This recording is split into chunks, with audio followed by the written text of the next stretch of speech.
Bonjour, vous êtes les bienvenus dans la boîte à merveilles. Vous êtes priés de vous abonner à ma chaîne et de cliquer sur la cloche pour recevoir les prochaines vidéos.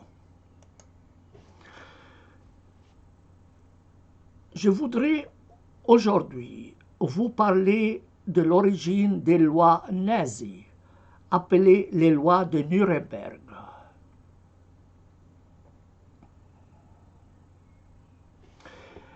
Les lois nazies, appelées les lois de Nuremberg, sont une série de lois racistes, promulguées le 15 septembre 1935, qui constituent un jalon dans la politique législative anti-juive en Allemagne. La législation la plus importante était la loi sur la citoyenneté du Reich et la loi allemande sur la protection du sang et l'honneur allemand, qui supprimait la citoyenneté des Juifs en tant que membres d'une autre race et empêchait les relations sexuelles entre Juifs et non-Juifs, ou l'emploi de servantes allemandes dans des foyers juifs. Ces lois visaient à séparer légalement et socialement les Juifs et les Allemands en Allemagne. Cette idéologie nazie exclusiviste n'est pas l'invention des Allemands, mais une idéologie empruntée aux Juifs. Il suffit de lire les ouvrages du professeur Israël Shaak pour se rendre compte du racisme au sein du judaïsme.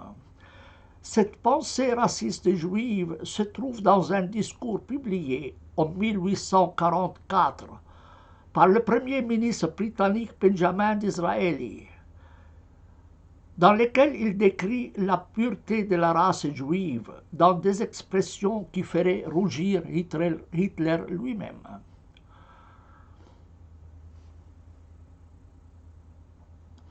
Nous la trouvons aussi dans des écrits du journaliste, diplomate et historien Lucien Wolff, décédé en 1930, et de l'historien Joseph Jacobs, mort en 1916. On mentionnera en outre que parmi les concepteurs de la loi hygiéniste allemande, la loi sur la prévention et la transmission des maladies héréditaires, promulguée le 14 janvier 1933, se trouvait le professeur Richard Goldsmith, un généticien juif. Ce projet de loi avait été préparé par des experts sous la République de Weimar en 1932 et fut promulgué par le gouvernement nazi. Hitler n'a fait que transférer la pensée raciale et juive en faveur de la race allemande. Les Juifs ne voyaient d'ailleurs pas de contradiction entre les lois nazies et les lois juives. La Fédération sioniste allemande a adressé au parti nazi le 21 juin 1933 un mémorandum déclarant notamment, je cite, « Dans la fondation du nouvel État qui a promulgué le principe de la race, nous souhaitons adapter notre communauté à ces nouvelles structures. Notre reconnaissance de la nationalité juive nous permet d'établir des relations claires et sincères avec le peuple allemand et ses réalités nationales et raciales.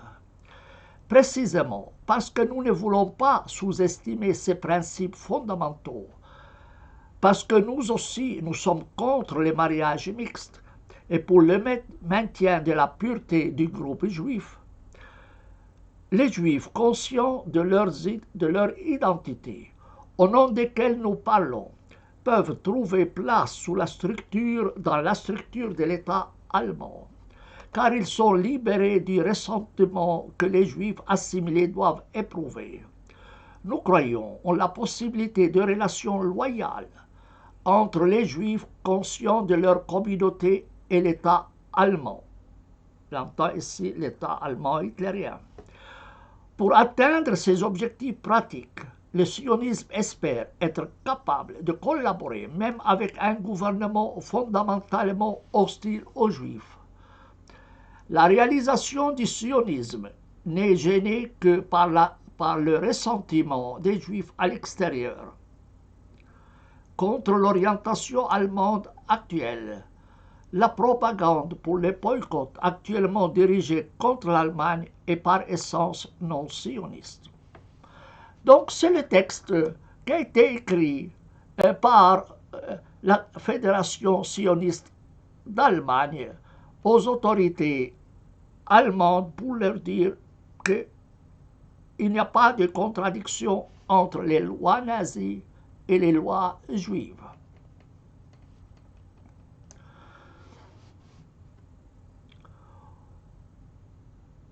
Au procès des criminels de guerre de Nuremberg, au cours de l'interrogatoire des théoriciens de la race, Julius Streicher, les juges lui ont posé la question suivante.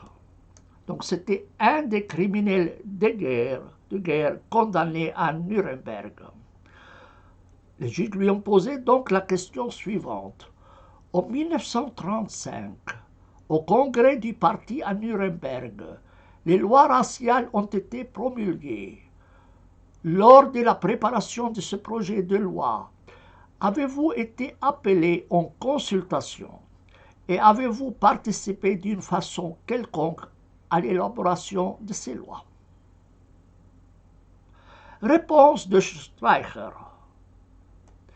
Oui, je crois y avoir participé, en ce sens que, depuis des années, j'écrivais qu'il fallait empêcher à l'avenir tout mélange de sang allemand et de sang juif.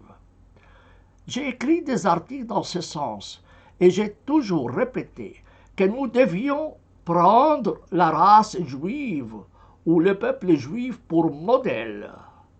J'ai toujours répété dans mes articles que les juifs devaient être considérés comme un modèle par les autres races, car ils se sont donné une loi raciale, la loi de Moïse, qui dit « Si vous allez dans un pays étranger, vous ne devez pas prendre des femmes étrangères. » Et ceci, messieurs, est d'une importance considérable pour juger les lois de Nuremberg.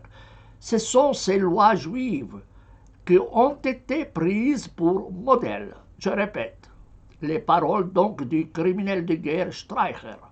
Ce sont ces lois juives qui ont été prises pour modèle. Quand des siècles plus tard, le législateur juif Esdras constata que malgré cela, beaucoup de juifs avaient épousé des femmes non juives, ces unions furent rompues. Ce fut l'origine de la juiverie qui, grâce à ces lois raciales, a subsisté pendant 2 siècles, tandis que toutes les autres races et toutes les autres civilisations ont été anéanties.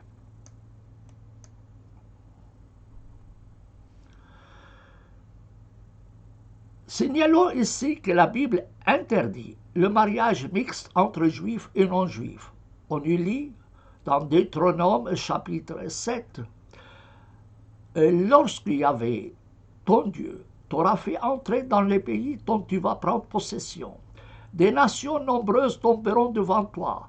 Yahvé, ton Dieu, te les livrera, et tu les battras, tu les dévoreras par anathème. Tu ne concluras pas d'alliance avec elles, tu ne leur feras pas grâce, tu ne contracteras pas de mariage avec elles, tu ne donneras pas ta fille à leur fils, ni ne prendras leur fille pour ton fils, car ton fils serait détourné de me suivre. Il servirait d'autres dieux, et la colère d'Yahvé s'enflammerait contre vous, et il t'exterminait promptement. Donc c'est Deutéronome chapitre 7. La pensée allemande nazie, basée sur la pensée juive, trouva un fidèle représentant dans le rabbin Meir Kahane. qui avait présenté une proposition de loi pour la Knesset en septembre 1984. Le député conservateur Michael Eitan a distribué un document comparant les textes de ce projet aux lois nazies susmentionnées. Voici le texte de la proposition du rabbin Meir Kahane. Écoutez bien. Voilà ce que rabbin Meir Kahane a proposé à la Knesset. Aucun juif ne résidera à l'intérieur de la ville de Jérusalem. On comprend maintenant pourquoi ils veulent vider Jérusalem de ses Arabes. Vous avez bien compris. Aucun non-juif ne résidera à l'intérieur de la ville de Jérusalem. Les non-juifs n'auront ni droits nationaux, ni participation dans la vie politique au sein de l'État d'Israël. Un non-juif ne pourra être nommé à aucun poste de pouvoir. Il ne sera pas admis à participer à des élections pour la Knesset ou pour tout autre organe étatique ou public. Il est interdit aux citoyens et résidents juifs, hommes et femmes, d'épouser des non-juifs en Israël ou à l'étranger. De tels mariages mixtes ne sont pas reconnus devant la loi. Il y aura séparation absolue entre les établissements d'instruction juifs et non-juifs. Des relations sexuelles complètes ou partielles sont interdites entre citoyens juifs, hommes et femmes, et des non-juifs. Ceci comprend les relations hors mariage. Les violations seront sanctionnées de 2 ans d'emprisonnement. Un non-juif qui a des relations sexuelles avec une prostituée juive, avec un mâle juif, est passible de 5 ans d'emprisonnement. Une prostituée juive ou un mâle juif qui a des relations avec un non-juif, avec un homme non-juif, est également passible de 5 ans de prison. Les camps de vacances et toute autre activité mixte, juive, arabe, seront abolis. Des programmes de visite entre élèves juifs et arabes dans leurs villages ou maisons respectives seront abolis. Des voyages à l'étranger où un enfant juif et l'hôte d'une famille non juive seront interdits, comme des visites analogues en Israël par des non-juifs. Enfin, établissement de plages pour les non-juifs séparés des plages des juifs. Les positions de Rabbi Kahane ne viennent pas du vide. Il ne les inventa pas, mais elles sont inspirées des enseignements de la Torah et du Talmud et ont un écho dans l'éducation religieuse en Israël. Harkabi, professeur des relations internationales à l'Université hébraïque de Jérusalem, fait une analyse détaillée de l'idéologie du nationalisme juif, du nationalisme religieux juif auquel appartient le rabbin Kahane. Pour ce courant, la simple présence des Arabes en terre d'Israël fait d'eux des criminels.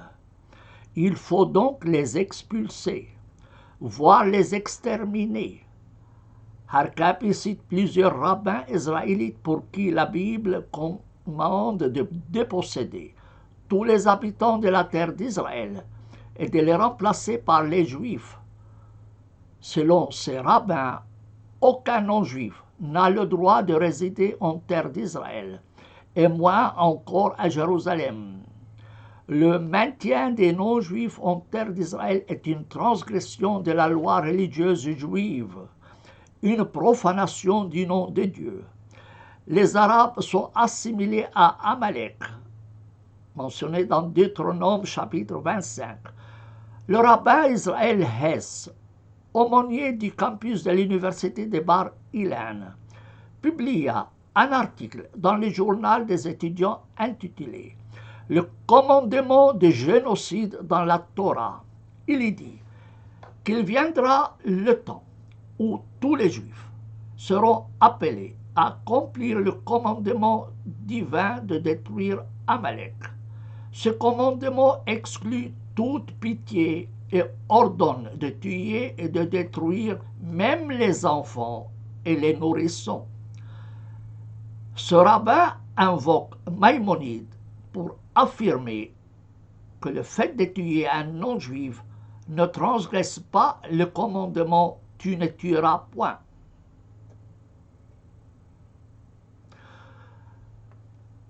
Voilà donc d'où viennent les lois raciales allemandes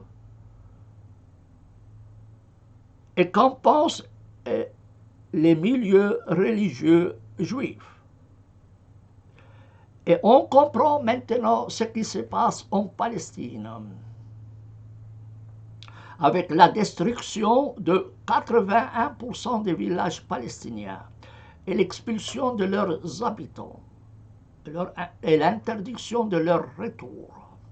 Même s'ils revenaient avec des fleurs, une loi permettait ou permet toujours de leur tirer dessus pour les interdire de retourner. Et on voit aujourd'hui la politique israélienne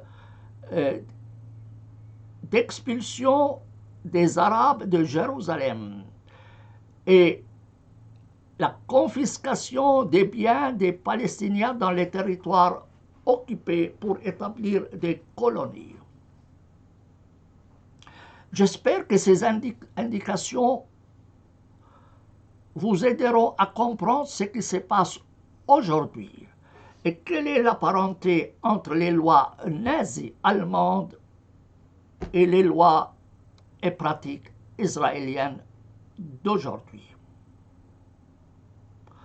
Je m'arrête ici et je vous souhaite une belle journée. Distribuez cette vidéo à tous vos amis. Il est important de comprendre ce qui se passe.